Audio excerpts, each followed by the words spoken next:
وأشهد أن لا إله إلا الله وحده لا شريك له ونشهد أن سيدنا وسندنا وشفيعنا ومولانا محمدا عبده ورسوله ما بعد قال الله تبارك وتعالى في القرآن المجيد أعوذ بالله من الشيطان الرجيم بسم الله الرحمن الرحيم الرحمن علم القرآن خلق الإنسان علمه البيان وقال النبي صلى الله عليه وسلم خيركم من تعلم القرآن وعلمه آمنت بالله صدق الله العظيم وصدق رسولنا النبي الأمي الكريم ونحن على ذلك لمن الشاهدين والشاكرين والحمد لله رب العالمين.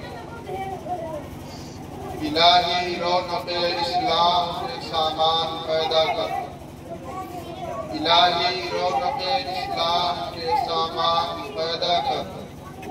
دلوں میں مومنوں کے الفت قرآن پیدا کر۔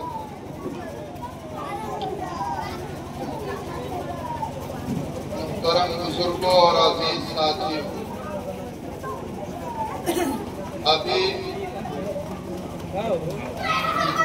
ہم اور آپ اس پروگرام میں جمع ہوئے ہیں۔ یہ پروگرام حافظ محمد فرحات سلم کی دستار بندی کے بعد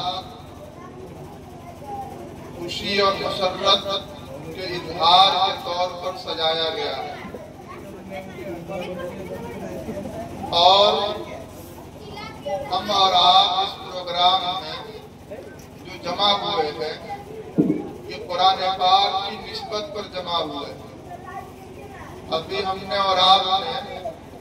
ہمارے استاد حضرت مولانا ابرار احمد صاحب قاسمی دامت برکاتہ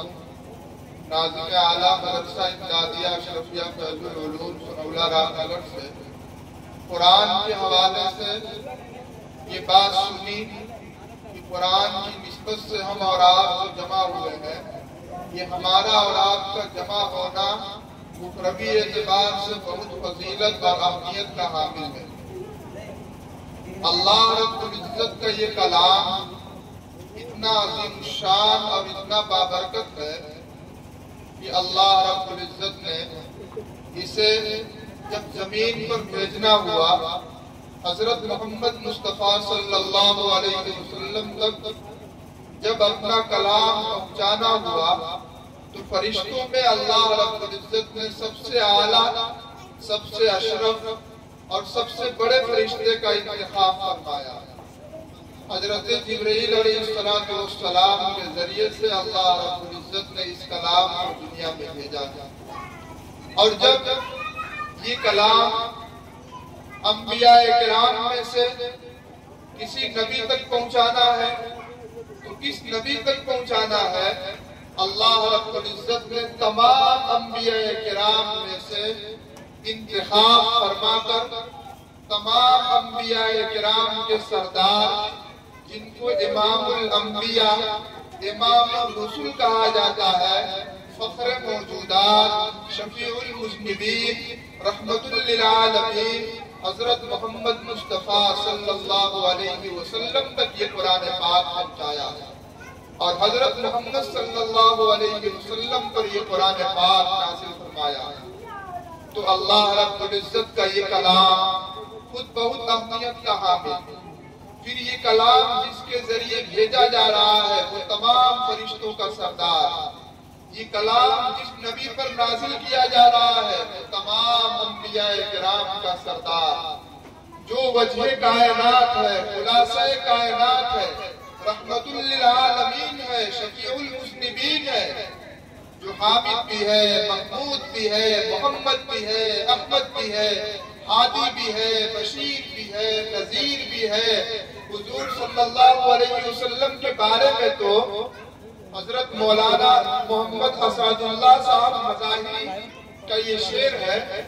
انہوں نے کہا تھا کہ خدا جانے تو جانے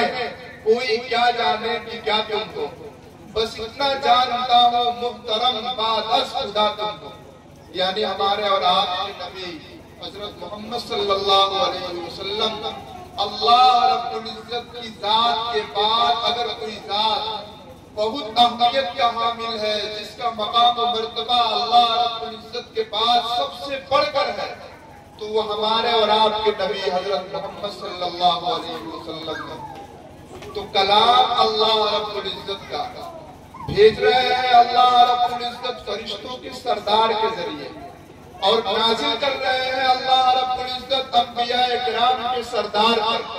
اور انبیاء کرام کا سردار امام الانبیاء حضرت محمد صلی اللہ علیہ وسلم یہ کلام سنا رہے ہیں صحابہ کرام کو. وہ صحابہ کرام جو حضور صلی اللہ علیہ وسلم سے یہ کلام سیکھ رہے ہیں. تمام انبیاء کرام کے بعد اگر کسی مقدس جماعت کا مقام و مرتبہ ہے، وہ صحابہ کرام کا مقام و مرتبہ ہے. تو پتہ چلا حضور صلی اللہ علیہ وسلم سے یہ کلام سیکھنے والے حضرات بھی انبیاء کرام کے بعد سب سے بڑھ کر، یوں کہا جائے کہ امتیوں میں ایک تو ہے نبی کا درجہ اور ایک ہے امتی کا درجہ. تو آدم علیہ السلام سے لے کر حضرت محمد صلی اللہ علیہ وسلم تک، اور حضرت محمد صلی اللہ علیہ وسلم کی امت کو شامل کر کے یہ کہا جائے کہ جتنے انبیاء کرام کی امتیں گزری ہیں، ان امتوں میں سب سے مقدس اگر کوئی جماعت ہے تو وہ جماعت ہے جس کو اللہ رب العزت نے مصطفیٰ صلی اللہ علیہ وسلم کی شاگردی کے لیے، ان کی یاری اور ان کی صحبت کے لیے قبول فرمایا ہے صحابہ کرام کی جماعت. تو حضور صلی اللہ علیہ وسلم یہ کلام سنا رہے ہیں، یہ کلام سکھا رہے ہیں امتیوں میں سب سے اعلیٰ درجے کی جماعت کو. ذرا بتائیں اور اپنے دل پر ہاتھ رکھ کر سوچیں کہ جب یہ کلام خود اللہ رب العزت کا، یہ تو بہت بڑی بات، پھر اللہ رب العزت اس کلام کو جس کے ذریعے بھیج رہے ہیں وہ فرشتوں کا سردار اس پر نازل کر رہے ہیں، وہ انبیاء کرام کا سردار جس کو حضور صلی اللہ علیہ وسلم سکھا رہے ہیں. تمام امتیوں میں جو اس روئے زمین پر آئی ہے، ان تمام میں سب سے مقدس جماعت صحابہ کرام کی ہے. ایسے کلام، ایسی کتاب کو اگر کوئی اپنے سینے اور اپنے دل میں بسا رہا ہے، اس کا مقام و مرتبہ کیا ہوگا؟ حضور پاک صلی اللہ علیہ وسلم اسی حقیقت کی طرف رہنمائی کرنے کے لیے ارشاد فرماتے ہیں، فضل کلام اللہ علی سائر الکلام فضل اللہ علی خلقی. میرے ماننے والے لوگوں، مجھ پر ایمان لانے والوں، کیا تم کلام پاک کا، قرآن پاک کا مقام و مرتبہ جانتے اور سمجھتے ہو؟ فرماتا ہے فضل کلام اللہ، اللہ رب العزت کے کلام کا مقام، اللہ رب العزت کے کلام کا مرتبہ، اللہ رب العزت کے کلام کی رفعت اور بلندی یہ ہے جس طرح فضل اللہ علی خلقی، اللہ رب العزت اور بندے کے درمیان جو فاصلہ ہے، اللہ رب العزت اور بندے کے درمیان، ان کے مقام و مرتبہ کے درمیان جو دوری ہے، انسان فرق نہیں کر سکتا. کہاں وہ مالک و خالق، کہاں وہ آسمانوں کو بنانے والا، کہاں وہ زمین کو بچھانے والا، کہاں وہ ہواؤں کو بہانے والا، کہاں وہ تیز و تند آدمیوں کو چلانے والا، جس کی حکومت ہر ذرے پر ہے. اللہ کے رسول صلی اللہ علیہ وسلم فرماتے ہیں کہ جس طرح مالک و خالق اور مخلوق کے درمیان فرق ہے، جس طرح اللہ رب العزت اور دوسرے اللہ تعالیٰ کی پیدا کی ہوئی مخلوق کے درمیان مقام و مرتبہ میں جو دوری ہے، اللہ کے رسول صلی اللہ علیہ وسلم فرماتے ہیں بالکل اسی طرح قرآن پاک کو ایک پلڑے میں رکھ دو اور دوسرے پلڑے میں تمام کلاموں کو رکھ دو، پھر بھی قرآن پاک جو اللہ رب العزت کا کلام ہے، اس کا پلڑا جھکا ہوا رہے گا، اس کا پلڑا بھاری رہے گا. فضل اللہ طرح اللہ رب العزت کا مقابلہ کوئی مخلوق نہیں کر سکتا، اللہ رب العزت کا مقابلہ کوئی نہیں کر سکتا۔ حضور پاک صلی اللہ علیہ وسلم فرماتے ہیں کہ اسی طرح اللہ رب العزت کے کلام کا بھی کوئی مقابلہ نہیں کر سکتا۔ اندازہ کریں،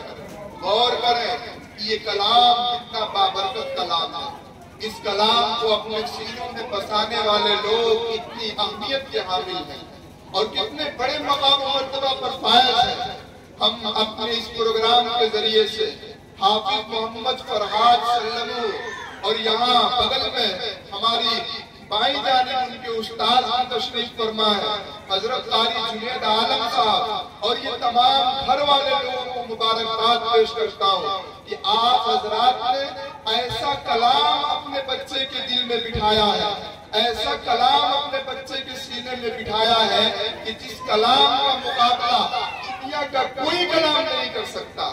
اور اللہ کے رسول صلی اللہ علیہ وسلم اسی پر بس نہیں کرتے، فرماتے ہیں یقال لصاحب القرآن، قیامت کا منظر ہوگا، حشر کا مقام ہوگا، ہر کوئی نفسی نفسی کر رہا ہوگا، ہر آدمی ایک ایک نیکی کو ترس رہا ہوگا۔ ایسے موقع پر اللہ رب العزت قرآن پاک کو اپنے سینوں میں بسانے والے، قرآن پاک کو کثرت کے ساتھ پڑھنے والے، قرآن پاک سے چمٹنے والے، قرآن پاک سے لگے رہنے والے لوگوں کو کہا جائے گا، آواز آئے گی مالک و خالق کی طرف سے، اقرأ وارتقی ورتل کما کنت ترتل فی الدنیا، پڑھو اور چڑھو اور جنت کے درجوں پر چڑھتے جاؤ جس طرح دنیا میں تم ٹھہر ٹھہر کر پڑھا کرتے تھے، ایک آیت پر اپنی سانس توڑ دیا کرتے تھے، پھر دوسری آیت کی شروع کرتے تھے۔ اللہ تعالیٰ فرمائیں گے اقرا، پڑھو، ورتقی اور چڑھو، ورتل کما کنت ترتل فی الدنیا، اور اسی طرح پڑھو جس طرح تم دنیا میں پڑھتے تھے، ٹھہر ٹھہر کر پڑھو، مخارج کی رعایت کرتے ہوئے پڑھو، ورتل کما کنت ترتل فی الدنیا فإن منزلک عند آخر آیت تقرؤها۔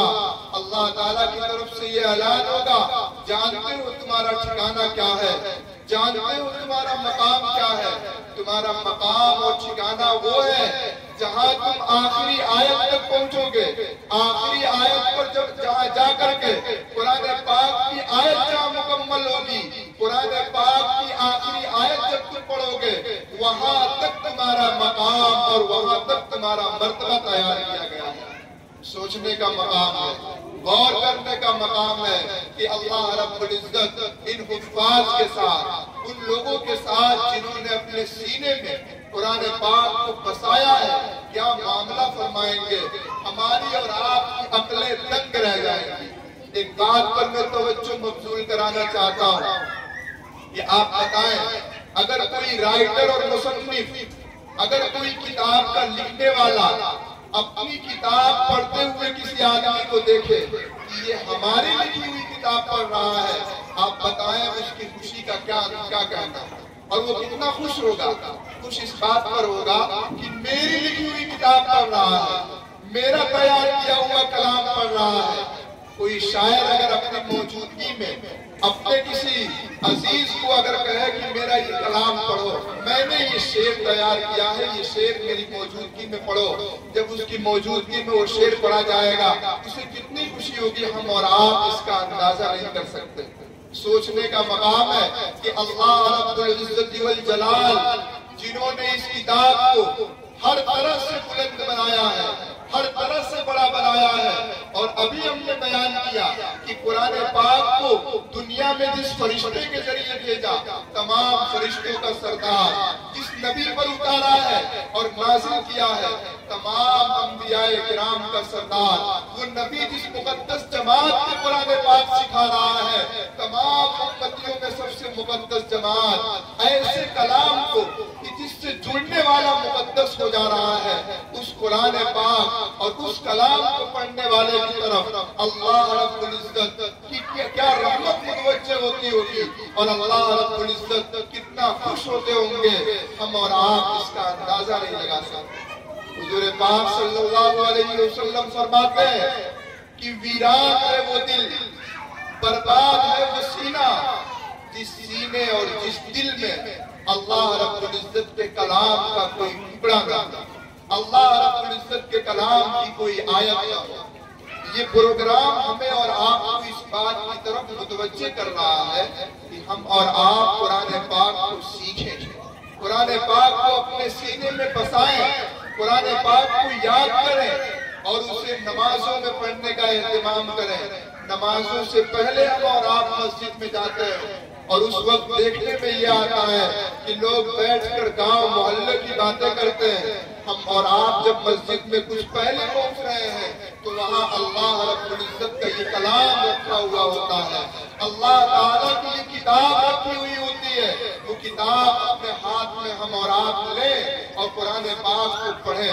روزانہ کوئی دن ایسا نہ گزرے جس دن ہم اور آپ اللہ رب العزت کا یہ کلام نہ پڑھیں۔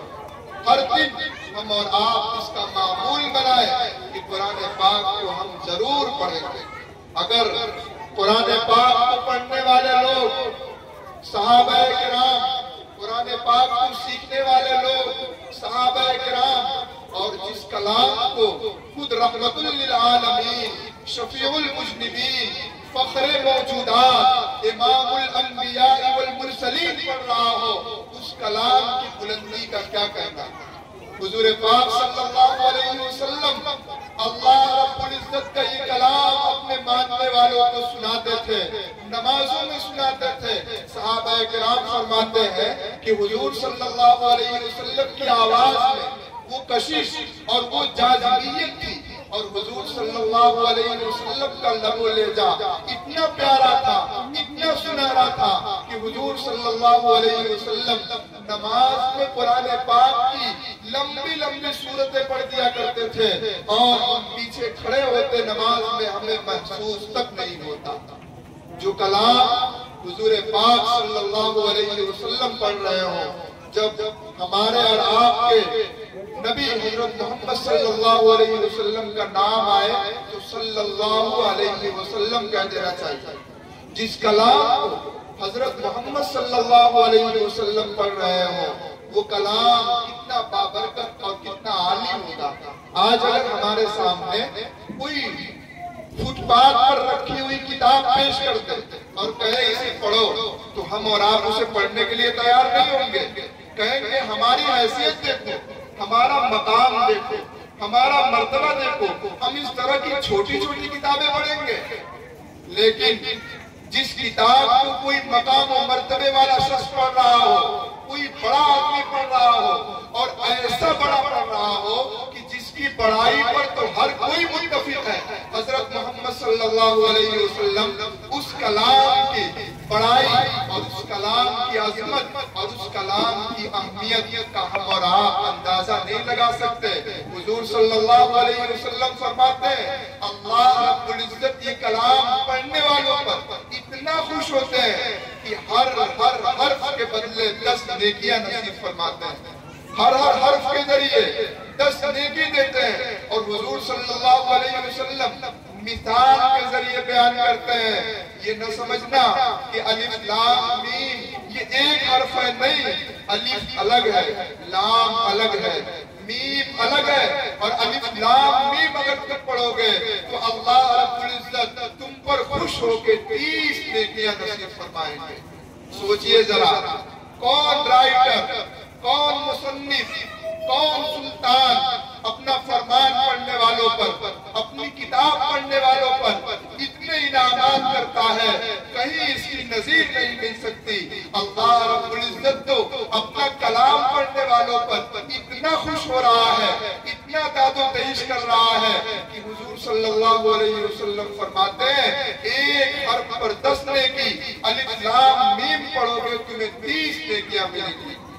ہمیں اور آپ کو قرآن پاک کی جتنی صورتیں یاد ہیں، ہم اور آپ خالی بیٹھے رہتے ہیں اور کہتے ہیں بہت ٹینشن ہو رہا ہے، بہت الجھن ہو رہی ہے، بہت پریشانی ہو رہی ہے۔ تو یہ الجھن، ٹینشن، پریشانی کے گلے شکوے کے بجائے اپنے خالی وقتوں میں بلکہ اپنا وقت خالی کر کے اگر جو سورہ ہمیں یاد ہے، اگر ہم یہاں سے بنجریہ جا رہے ہیں، یہاں سے دیوریہ جا رہے ہیں، راستے میں وہ سورہ پڑھتے ہوئے جائیں تو سوچیں یہاں سے اپنی منزل تک پہنچتے ہوئے ہمیں کتنی نیکیاں حاصل ہو جائیں گی۔ ہم اور آپ اس کا اندازہ نہیں لگا سکتے۔ لہٰذا اس پروگرام کے ذریعے سے ہم آپ سے یہ درخواست کرتے ہیں کہ آپ قرآن پاک کی خوب زیادہ سے زیادہ تلاوت کریں اور اس کی اہمیت کو آپ سمجھیں، اور اس پروگرام کے ذریعے سے آپ سوچیں کہ جس طرح آپ کے گاؤں کے ایک فرد نے اپنے بیٹے حافظ محمد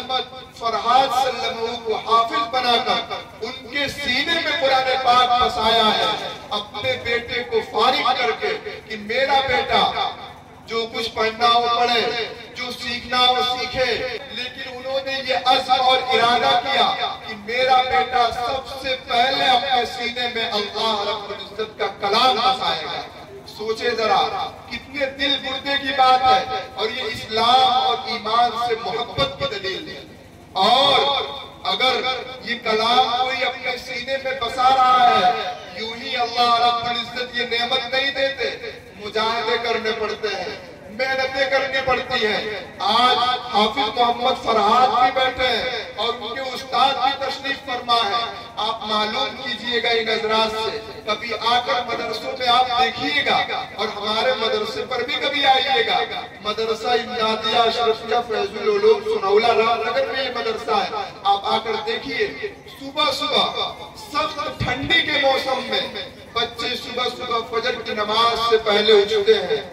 وضو بناتے ہیں اور اللہ رب العزت کا یہ کلام پڑھنے کے لیے اپنی درسگاہوں میں بیٹھ جاتے ہیں۔ ان کے اساتذہ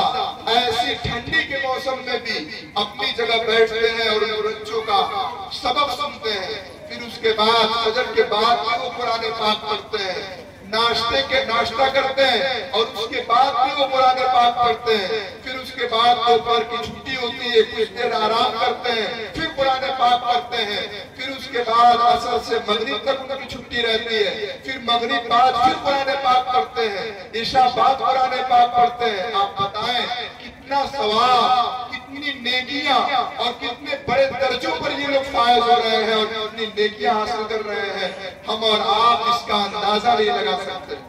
سوچئے کہ الف لام میم پڑھنے کی وجہ سے 30 نیکیاں مل رہی ہیں۔ جو طالب علم اپنا اوڑھنا اور بچھونا بنا لے قرآن پاک کو، اور صبح سے لے کر شام تک قرآن پاک ہی ہو، آپ بتائیں کہ اس کے ثواب اور اس کے مقام کا کیا عالم ہوگا۔ ابھی آپ نے کئی جلسوں میں یہ سنا بھی ہوگا کہ ایک حافظ کو، اور ابھی ناطخہ صاحب بھی یہ پڑھ رہے تھے کہ ایک حافظ کو اللہ رب العزت یہ مقام دیں گے کہ ان کے والدین کو کل قیامت میں سورج سے بھی زیادہ روشن تاج پہنائیں گے۔ اور حضور صلی اللہ علیہ وسلم فرماتے ہیں کہ ایک حافظ کو اللہ رب العزت 10 ایسے لوگوں پر جن لوگوں پر جہنم واجب ہو چکی ہوگی، اللہ رب العزت ان 10 لوگوں کے بارے میں سفارش کی اجازت دیں گے۔ حافظ قرآن سفارش کرے گا، اللہ یہ میرے گھر والے لوگ ہیں، یہ میرے اپنے ہیں، انہوں نے ہمارا تعاون کیا ہے، انہوں نے ہمارا ساتھ دیا ہے، آپ نے ان کے اپنے جہنم کا فیصلہ کر دیا ہے، ان کی کوتاہیوں کی وجہ سے اور ان کے گناہ کی وجہ سے آپ نے ہمارے سینے میں دنیا میں جو کلام پاک بسایا تھا، میں اس کلام کا واسطہ دے کر آپ سے کہتا ہوں کہ آپ میرے اس عزیز کو جہنم سے نکال کر جنت میں داخل کر دیجئے۔ اللہ رب العزت حافظ قرآن کی یہ سفارش قبول فرمائیں گے، اور ایک حافظ کو 10 لوگوں کے بارے میں اللہ رب العزت انہیں اختیار دیں گے، اجازت دیں گے کہ تم 10 لوگوں کی سفارش کرو۔ سوچئے ذرا کتنا مقام و مرتبہ بلند ہے۔ یہ مقام و مرتبہ یوں ہی نہیں ملتا،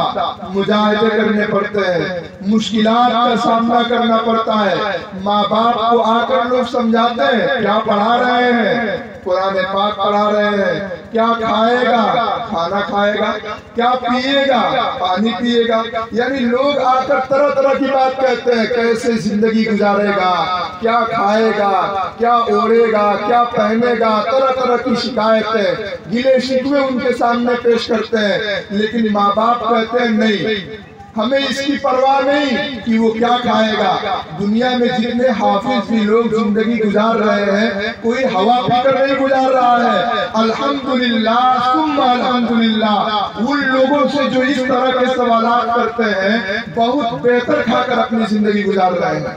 تو ایک باپ اپنے سینے پر یہ تمام سوالوں کا نشتر برداشت کرتا ہے، ان تمام سوالوں کی تیر برداشت کرتا ہے اور کہتا ہے نہیں، دنیا کچھ بھی کہے، کوئی ہمیں پاگل یا دیوانہ کہے، لیکن نہیں، لوٹ آئے جتنے فرزانے گئے،